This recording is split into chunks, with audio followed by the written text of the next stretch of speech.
तो ब्रिक्स में क्या है, इसकी फुल फॉर्म? सबसे आसान क्वेश्चन पूछेगा, which of the following nation is not a member of BRICS. ठीक है, जैसे G7 का पूछ सकता है, G7 भी खबरों में रहती है बहुत। एशिया की सिर्फ एक कंट्री ही G7 का मेंबर है, आपको उसका नाम पता होना चाहिए। तुक्का मारोगे? China, Japan, south Korea, Singapore, बताओ। जापान। जापान, ठीक है। उसके लिए क्वेश्चन बहुत इजी है, आपके लिए मुश्किल हो सकते हैं अगर आपको नहीं पता G7 क्या है। ठीक है, उस पर बहुत ज्यादा महत्व नहीं देना आपने, G7 पे G20 ज्यादा महत्वपूर्ण है, क्योंकि अभी भारत में इसकी जो थी मीटिंग थी 2023 में। तो ब्राजील। सबसे आसान question, which of the following nation is not a member of BRICS? तो मेंबर पता होने चाहिए जी।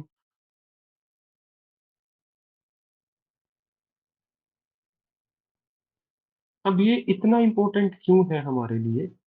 क्योंकि 2001 में ना एक प्रोफेसर थे, जेमो नील, जिन्होंने ब्रिक्स टर्म कॉइन की थी, मतलब ब्रिक्स का नाम दिया था। और उन्होंने क्या बोला था, और ये आज हम देख भी रहे हैं, कि 2045 तक वर्ल्ड की जो 70% जीडीपी है ना, वो फिर से ब्रिक्स नेशन के पास आ जाएगी। शुरू में इसमें साउथ अफ्रीका नहीं था, इसमें था ब्राजील, रशिया, इंडिया, चाइना। ठीक है। तो उन्होंने 2001 में ही कह दिया था कि नेशंस में इन्वेस्ट करो, और ये सच्चाई है, आपको शायद हैरानी हो। भारत ने इतने ज्यादा रिटर्न दिए हैं ना 2023 में भी, आपकी शेयर मार्केट में भी, पिछले 20 साल में तो बहुत ज्यादा। यदि उस समय आप किसी आईटी की इंडस्ट्री में इन्वेस्ट करते, मान लीजिए जैसे मेरी ग्रेजुएशन 2010 में हुई है, 10 में शुरू हुई है, तब 10-12 लाख लगे मेरी डिग्री पे। उस समय वो मैं पैसा किसी अच्छी कंपनी में लगाता तो वो अब तक 40-50 भी बन सकता था। ठीक है, तो इन्होंने पहले बता दिया था कि भारत अच्छा देश है, ब्राजील अच्छा देश है। ब्राजील क्यों फेमस है पता है आपको? सबसे ज्यादा क्या होता है यहाँ पे वर्ल्ड का?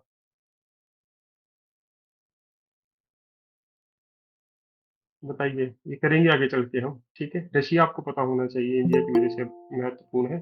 तो ब्रिक्स की महत्वता बढ़ती जा रही है, अच्छे रिटर्न आ रहे हैं, तो इसके नए मेंबर बने हैं।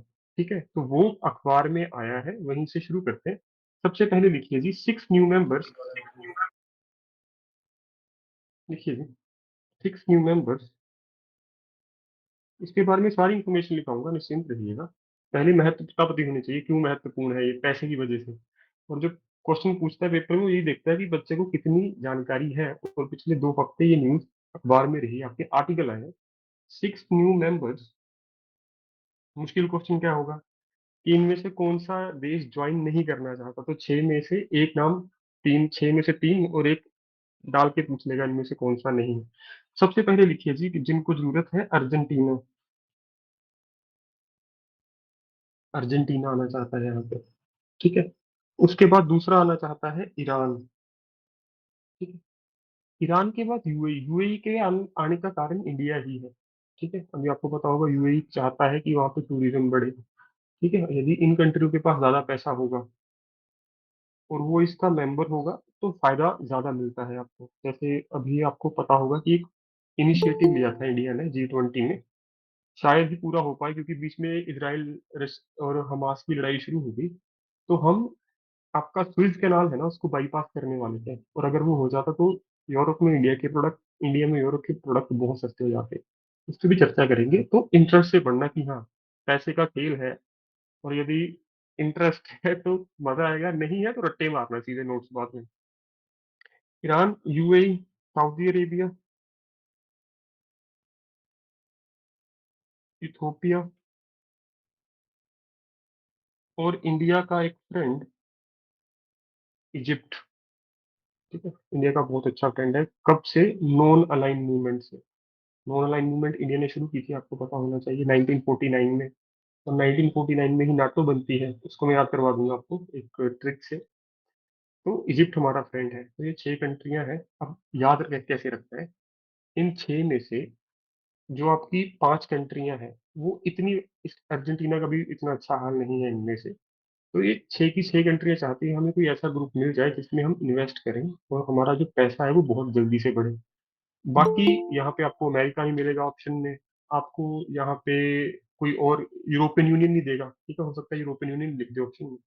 वो ब्रिक्स ज्वाइन नहीं करने वाले। ठीक है, ब्रिक्स में ये जो नेशंस है, अरेबिक नेशन, आपको पता चल गई, यूएई, सऊदी अरेबिया, इजिप्ट भी इस एरिया में आ जाएगा आपका, ईरान लगा लीजिए। ठीक है, इथोपिया एंड अर्जेंटीना, ये 2 नेशंस हैं।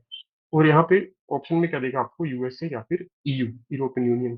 ठीक है, आगे लिखो जी, सबसे इंपॉर्टेंट, ब्रिक्स की 2024 की मीटिंग कहाँ पे हो रही है?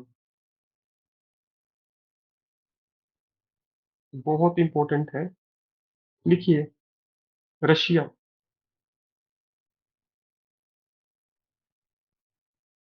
रशिया में इसकी मीटिंग हो रही है जी, ब्रिक्स की 2024 की। ठीक है, और इंडिया ने सपोर्ट किया है कि रशिया में ही होनी चाहिए। फिर अर्जेंटीना है, मैं वही कह रहा हूँ, ऑप्शन में नहीं देगा फिर आपको। पर इन 6 मेंबर्स ने ज्वाइन करने के लिए कहा है। यहाँ पे क्वेश्चन आपसे ये नहीं पूछेगा विच कंट्री है नहीं, क्वेश्चन पूछेगा नोट, यदि मुश्किल पूछ रहा होगा।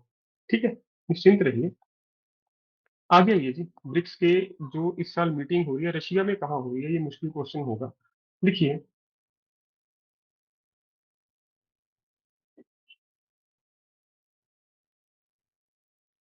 काइम है इस जगह का नाम। पूरा नाम यदि कोई कंफर्म करवा दे मुझे, मुझे एग्जैक्टली याद नहीं आ रहा। कजन, माफ कीजिए, कजन कजन। इंपॉर्टेंट क्वेश्चन है। पूरी ब्रिक्स नेशंस रशिया को सपोर्ट कर रही है जी, वरना हमें यूएसए ने प्रेशर डाला था कि आप मत अटेंड करो, पर हम करेंगे इसको, पूरा इंटरेस्ट है इसमें। 2024 की मीटिंग हो रही है कजन में। उसके बाद आगे लिखिए जी, ब्रिक्स के बारे में। हु टर्म्ड ब्रिक्स,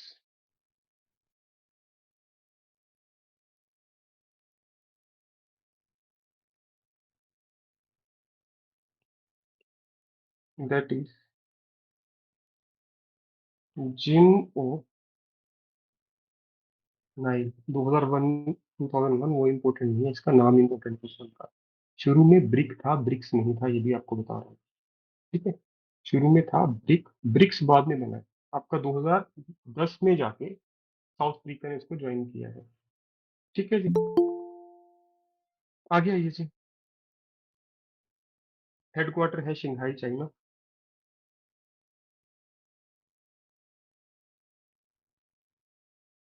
तो इससे एक भी क्वेश्चन पूछ ले घुमा फिरा के, आपको चिंता नहीं होनी चाहिए जी। ठीक है, उसके बाद आगे आइए जी।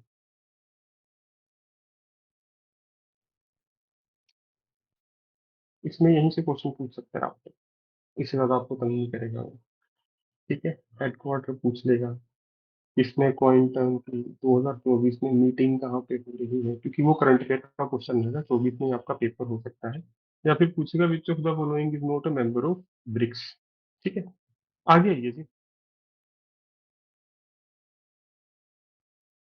एक नाम लिखिए,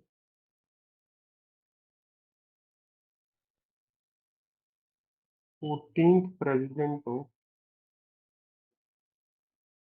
वर्ल्ड बैंक। इसके बारे में जान के शायद आपको हैरानी होगी, यहाँ पे कितने इंडियंस हैं। सबसे पहले लिखिए जी, इसके एमडी एंड सीएफओ कौन है? Chief finance officer Anshula Kant. Indian name है, जरूरी नहीं है हर बार अजय बंगा ही पूछे, आपसे उनका नाम भी पूछा जा सकता है जी वहां पे। ठीक है, लिख लिया जी, बताइए। और इसकी 14th प्रेसिडेंट है अजय बंगा। अजय बंगा जी की वजह से करंट अफेयर्स में इंपॉर्टेंट हो गया वर्ल्ड बैंक। ठीक है, वर्ल्ड बैंक इस्टेब्लिश होता है, आप याद रखिएगा, रट्टा नहीं मारना। ये सारे यूएन, वर्ल्ड बैंक, आपका यूनेस्को, ये जितनी भी संस्थाएं हैं जो आप यूएन के नाम से शुरू होती हैं, इंटरनेशनल कोर्ट ऑफ जस्टिस के बाद आया था आपका, पहले था लीग। ठीक है, तो ये सब कब बनते हैं जी, 1945 के अराउंड। कोई कारण बता सकता है ये 1945 ईयर इंपॉर्टेंट क्यों है? वर्ल्ड वॉर 2 खत्म हुई थी। Very good ji, world war 2 end होगी, यूएन बन जाएगा जी। ठीक है, आपका आईसीजे, ये सब इसके बाद ही आएंगे, यहाँ तक कि नाटो भी इसके बाद ही आएगा, 4 साल लगेंगे नाटो को बनने में, पर नाटो भी आएगा, आगे जाके करेंगे। ठीक है, तो वर्ल्ड बैंक भी आपसे पूछे कब कब इस्टेब्लिश हुआ, वर्ल्ड बैंक पहले ही इस्टेब्लिश हो चुका था 1940। फोर में। यहाँ पे आपको गलती लग सकती है, इसीलिए वर्ल्ड बैंक का इस्टेब्लिशमेंट ईयर भी पूछ लेता है आपसे। ये आप 1945 लगाओ, क्योंकि आपको तो लगता है कि 1945 में वर्ल्ड वॉर टू एंड हुई है, तो उसी साल वर्ल्ड बैंक बना होगा। नहीं, यूएन के जितने भी ऑर्गन्स हैं, यूएन, ठीक है, वो सब के सब बने हैं 1945 में, पर वर्ल्ड बैंक उससे एक साल पहले ही स्टेब्लिश हो गया था। तो ये अगर पेपर में सवाल आता है, या तो अजय बंगा जी आएगा, एमडीसीएफ को पूछ लेगा आपसे, अंशुला कांत, और ये कब बना, 1944 में। अब आपको एक, ठीक है, और इसके हेडक्वार्टर आपको पता होने चाहिए जी, कहाँ पे है, बताइए, पैसा कहाँ पे है। डिस्ट्रिक्ट का पैसा किसके पास आता है सरकार में।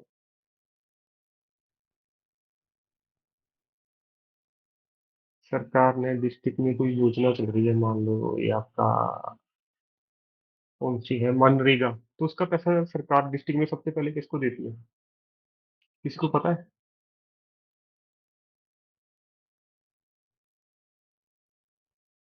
डीएम को। डीएम, डीसी भी कहते हो आप, राइट। वाशिंगटन। हाँ, तो डीसी से याद रखो, पैसा अपनी डिस्ट्रिक्ट का भी डीसी के पास ही है, और ये भी डीसी में, डीसी कहाँ पे, वॉशिंगटन में जी। तो पेपर में जाए कंफ्यूज नहीं हो जाना, न्यूयॉर्क में आपके, वहाँ पे न्यूयॉर्क ऑप्शन में होगा, अगर ये पेपर में आया क्वेश्चन, न्यूयॉर्क होगा आपके पास, ब्रसल्स होगा, ठीक है, बेल्जियम, स्विट्जरलैंड हो सकता है आपके पास, ठीक है, तो चिंता नहीं है, पैसा डीसी के पास है, वर्ल्ड बैंक, वाशिंगटन डीसी।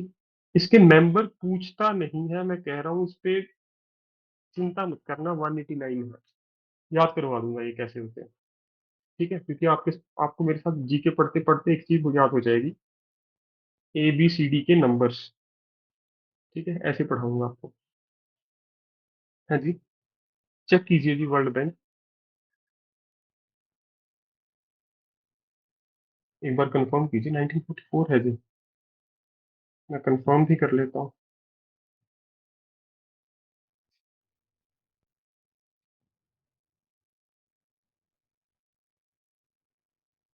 44 है जी,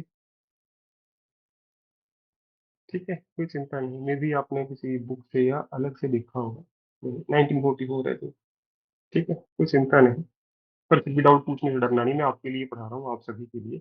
यूट्यूब का इतना कोई बड़ा है नहीं, पर हाँ, वहां पे भी डालेंगे ताकि जिसकी हेल्प हो सके हो जाए, ठीक है। तो एबीसीडी के नंबर याद करने से आपको कैसे होगा, जब इंटरनेशनल मॉनिटरी फंड आएगा ना, ये भी पैसे से खेलता है, आईएमएफ, तो आई का एबीसी में नंबर होता है 9, ठीक है, एम का होता है 13, एफ का होता है 6, ठीक है, ये 9, इन दोनों को ऐड करके भी 19, ठीक है, और इसके टोटल मेंबर है 190 आईएमएफ के, तो आईएमएफ से एक कम है वॉशिंगटन डीसी, काम का नहीं है ज्यादा, लोड मत लेना, ठीक है, पेपर में आया तो याद आ जाएगा, कुछ ओड नंबर है एक कम, और डिस्काउंट भी आपको हमेशा एक कम ही मिलता है, ठीक है। तो 195 वर्ल्ड में टोटल कंट्रीज है, उसका जो सबसे अच्छा प्राइस जो आप दे सकते हो 189 ही, 1 रुपया कम देख के लोग खरीदते हैं चीजें, जैसे 999, ठीक। वर्ल्ड बैंक हो गया आपका, इससे ज्यादा इसमें कुछ नहीं पूछने वाला आपसे, ठीक। आगे आइए जी, आगे है सबसे महत्वपूर्ण जो हिस्सा रहा है हमारे पास, नाटो। पिछले साल सबसे ज्यादा खबरों में रहा, आपको पता होगा, रशिया यूक्रेन की वॉर की वजह से नाटो पूरी सपोर्ट कर रहा था इसको, यूक्रेन को, ठीक है। यूएसएसआर टूट चुका है, यूएसएसआर में सिर्फ आपको एक ही क्वेश्चन पूछा है, कब टूटा था, किसी को पता है, वो एक ही क्वेश्चन आएगा, उसके अलावा यूएसएसआर से कोई क्वेश्चन नहीं आएगा। 91। 1991, ठीक है, मुझे याद है मेरे जन्म से एक साल पहले, ठीक है, लगभग एक साल पहले, 1992 में मेरा जन्म हुआ था।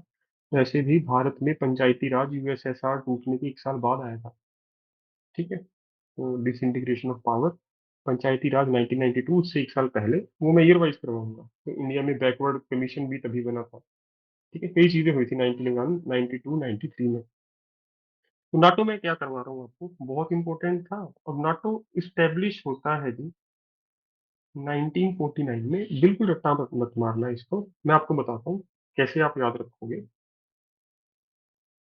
इंडिया के पास 1949 में ऑप्शन आता है कि या तो आप चले जाओ नाटो के पास, या आप चले जाओ यूएसएसआर के पास। आजाद हुए अभी 2 साल ही हुए हमें। हम कहाँ गए जी? नॉन अलाइनमेंट में। ठीक है, जब मैंने बताया इजिप्ट हमारे पास आया तब, तो 1949 में ही हम आपके, ये कौन सी नेशंस है हमारी, कॉमनवेल्थ नेशंस के मेंबर बन जाते हैं। ठीक है, तो अगर आपसे ये भी पूछे Commonwealth Nations, non alignment movement, NATO, ये सारे पंगे हमारे लिए पड़े ही इसी वजह से, क्योंकि नाटो आ गए। नाटो ने कहा या तो आप हमारे पास आओ या यूएसएसआर के पास चले जाओ, एक साइड हो जाओ। हमने क्या कहा, हम मेंबर किसका बनेंगे? कॉमनवेल्थ नेशंस का। तो इंडिया कॉमनवेल्थ नेशन का मेंबर भी कब बनेगा? 1949 में। तो नाटो की वजह से इतने बड़े बदलाव हुए थे वर्ल्ड में, तो सिर्फ नाटो से आपको क्या क्या याद हो जाएगा? Non alignment movement and Commonwealth Nations का मेंबर इंडिया कब बना? 1949 में। तो आगे जाकर इनको करेंगे भी, पढ़ाऊंगा भी मैं। पर पता होना चाहिए कि नाटो कब बना, हमारे आजाद होने के 2 साल बाद। ठीक, अब नाटो के बारे में महत्वपूर्ण क्या है, सबसे पहले लिखिए जी। इसकी एक लेटेस्ट कंट्री मेंबर बनी है अभी अभी 3-4 महीने पहले, उसका नाम लिखिए फिनलैंड।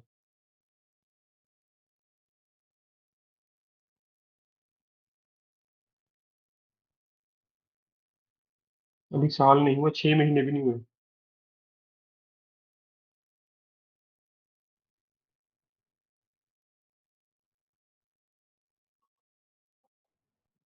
तो टोटल मेंबर भी आपको पता चल गए कितने हैं। ठीक है, और अमेरिका की एक चीज देखो आप, यूएन का सारा पैसा अपने पास, वॉशिंगटन डीसी।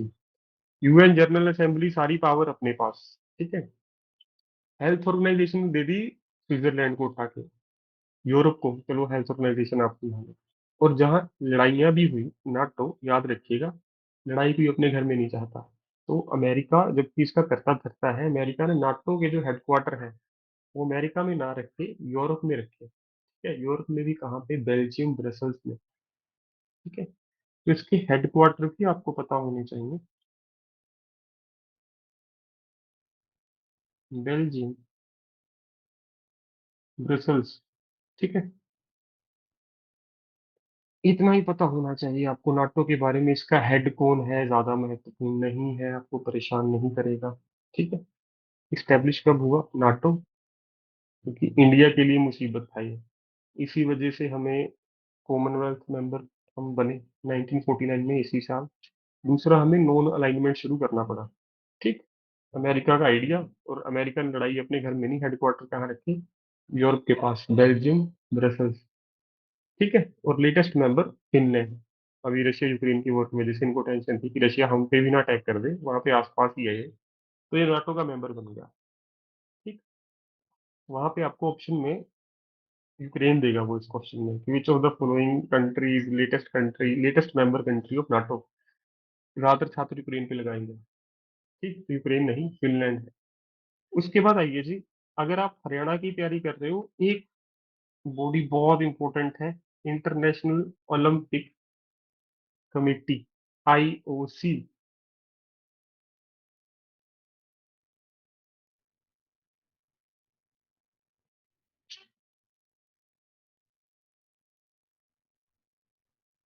ठीक है, इंटरनेशनल ओलंपिक कमेटी हरियाणा में ओलंपिक से इंडिया के टोटल मेडल्स का 30% से भी ज्यादा ओलंपिक में हरियाणा लेके आ रहा है। ठीक है, तो ये इसीलिए बॉडी इंपॉर्टेंट है। ठीक है, सबसे पहले इंटरनेशनल ओलंपिक कमेटी कब बनी, थोड़ा सा और क्वेश्चन है, 10% स्टूडेंट्स को भी नहीं पता होगा वहां पे। आप ट्राई करके देखिएगा, दोस्तों से पूछ के देखिएगा, 10 में से कोई एक बता गया तब भी बहुत बड़ी बात है। देखिए जी, 1894। ठीक है, 1894। हेडक्वार्टर कहाँ पे है? लुसान ने स्विट्जरलैंड। ठीक है, स्विट्जरलैंड कंट्री नाम पूछेगा आपसे। स्विट्जरलैंड में ओलंपिक कमेटी के हेडक्वार्टर है।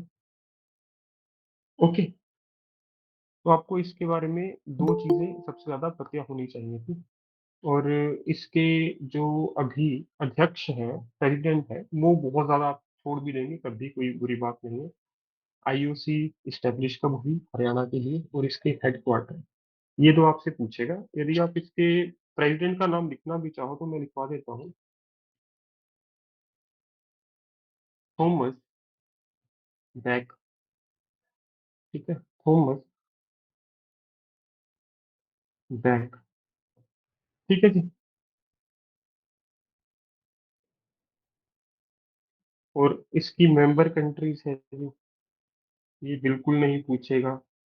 तो जहां मैं क्वेश्चन मार्क लगाऊं उसको छोड़ के जा सकते हो आप, ये भी सोच लीजिएगा कि इनको एंड में ना भी पढ़ो तो भी काम चल जाएगा। और आज का आखिरी जो इम्पोर्टेंट बॉडी है, मैं दोबारा रिवाइज भी करवाऊंगा ताकि बाद में आप ना भी पढ़ो तब भी आपका काम हो जाए।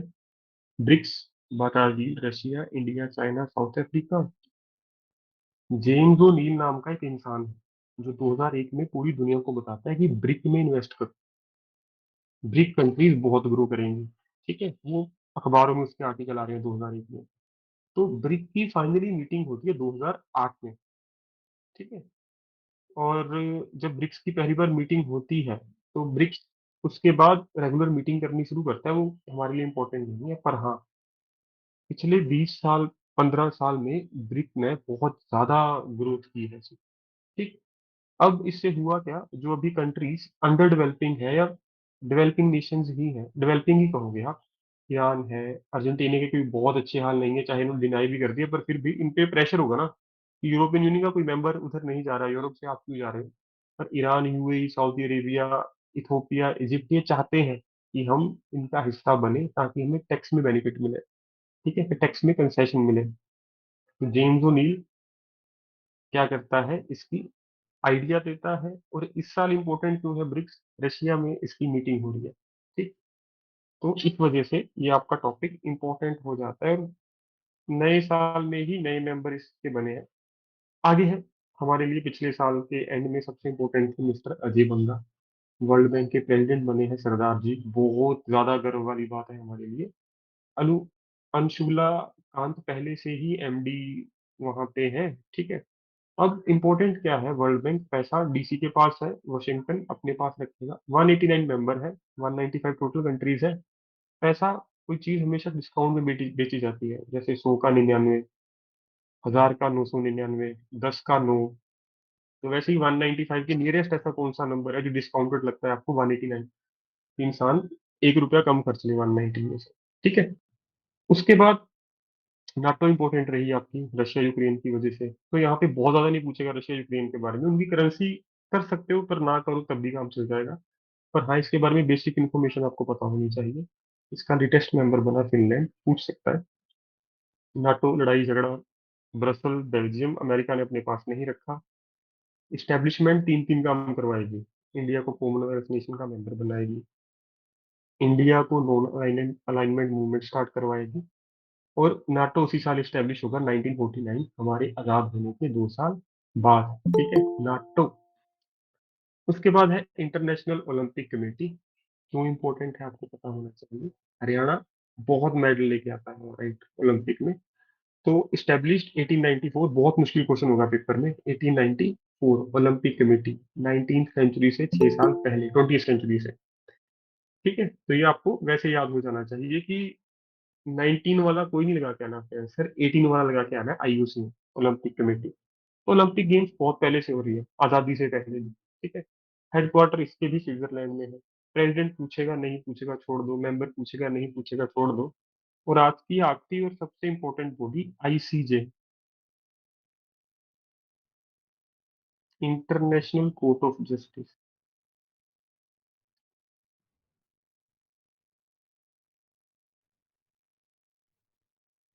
ठीक है, इंटरनेशनल कोर्ट ऑफ जस्टिस कितने जजेस की बेंच होती है जी बताइए।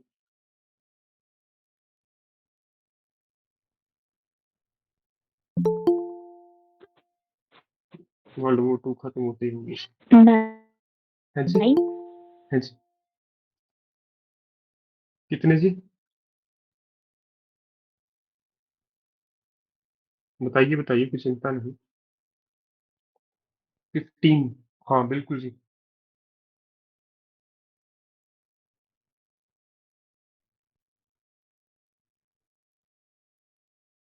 और इंडिया के यहाँ पे इस टाइम एक जज है, उनका नाम पता है?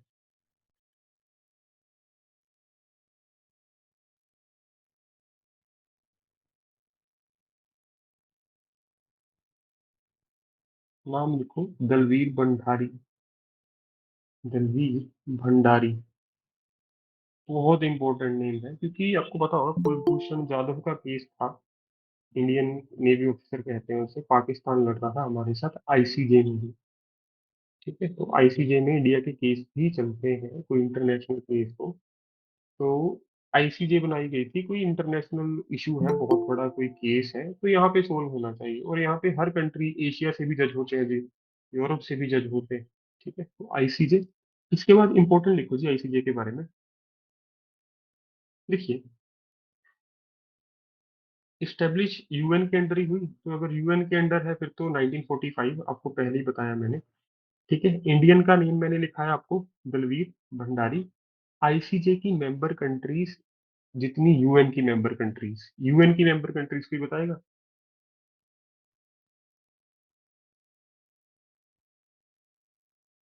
दो कम है वर्ल्ड की कंट्री से। वर्ल्ड में टोटल कितनी कंट्रीज है? 193 सर, 190। 195 टोटल। हाँ, वेरी गुड जी। सर तो 9 जजेस होते हैं। 193 है जी। नहीं मैम, यहाँ पे आपको 15 जजेस मिलेंगे जी। ठीक है जी।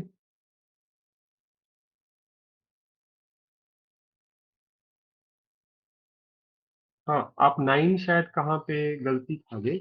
जज का टेन्योर यहाँ पे 9 ईयर है। ठीक है,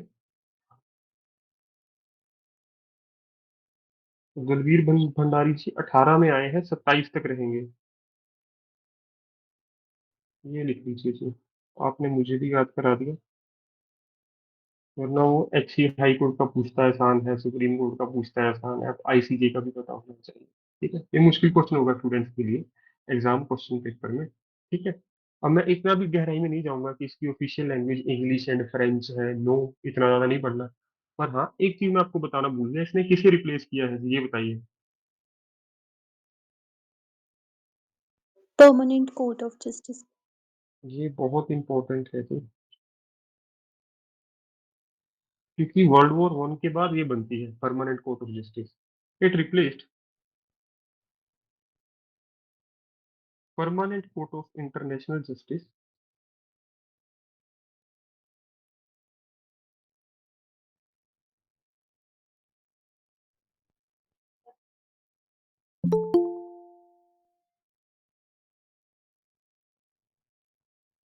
इसका मैं श्योर हूँ, आपसे इस्टेब्लिशमेंट ईयर नहीं पूछेगा।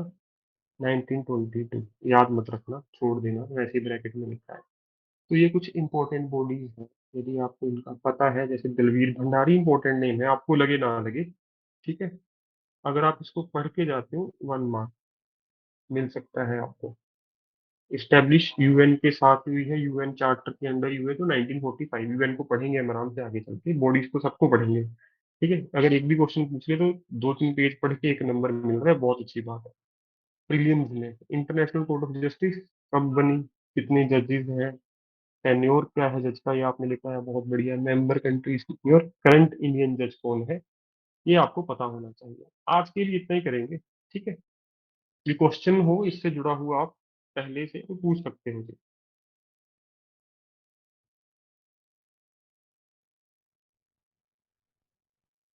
ठीक है, इतना इनफ है हमारे लिए आज के लिए, और इतने इतना ही पढ़ेंगे, और बाद में आपने नोट्स कराया क्या करो, क्या करना है, कल क्लास में आने से पहले आपने ये सारे पढ़ते आने हैं। 5 मिनट आप पढ़ने में लोगे, क्लास में आते ही मैं आपकी 5 मिनट की रिवीजन करवाऊंगा, जैसे आज भी एक बार बीच में की मैंने सबकी। बस, और ऐसे ही हमें याद हो जाएंगे। अजय बंगा का नाम मैं कई बार लूंगा आगे चल के। इंदरमीत गिल, मैंने नाम ही लिखा उनका, वर्ल्ड बैंक में वो अब सीईओ है। हाँ, सीईओ, सीईओ वर्ल्ड बैंक के है जी इंदरमीत गिल। माफ कीजिएगा, मैं कैसे भूल सकता हूँ, ये भी पिछले साल ही बने हैं। ठीक है, तो डिस्कशन करते करते मुझे भी नाम याद आ रहे हैं, क्योंकि इनका नाम मैं अखबार में पढ़ता हूँ नॉर्मली। ठीक है, तो एकदम से याद आया कि अजय बंगा का नाम लिया तो इंदरमीत गिल रहेंगे शायद। सीईओ है वर्ल्ड बैंक के, देखो तीनों इंडियन है। ठीक है, सीएफओ, चीफ फाइनेंस ऑफिसर, पैसा सारा, प्रेसिडेंट, सीईओ, तीनों की तीनों इंडियंस, इंडियंस वर्ल्ड बैंक का पैसा आप कह सकते हो संभाल रहे हैं, नहीं संभाल रहे हैं, वो डिस्कशन का टॉपिक है, पर हाँ हमारे लिए बहुत बड़ी बात है। ठीक है, कि Indians, Indian origin names doing such a thing.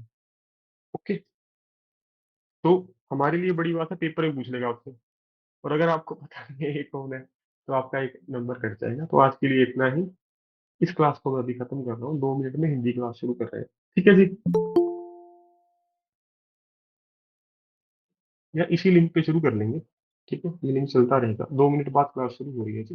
मैं पानी वगैरह पी लूँ।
हाँ जी, शुरू करते हैं जी अभी।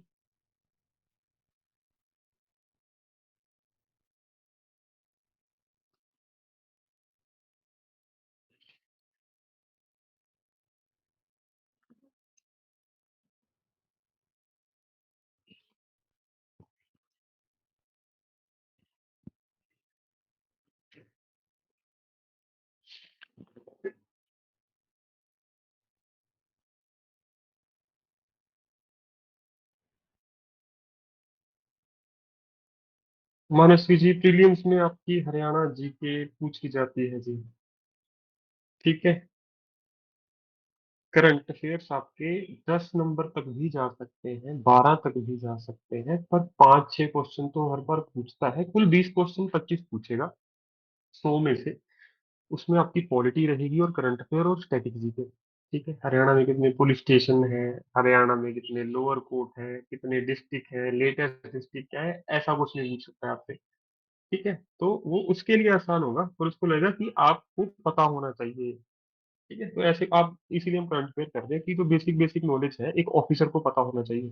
ठीक है, एक ऑफिसर को आईसीजे के बारे में पता होना चाहिए, बेसिक क्वेश्चन। एक ऑफिसर को नाटो के बारे में पता होना चाहिए कि उसको लगता है आप रोज अखबार पढ़ते हो। ठीक है, आइए शुरू करते हैं जी फिर इससे।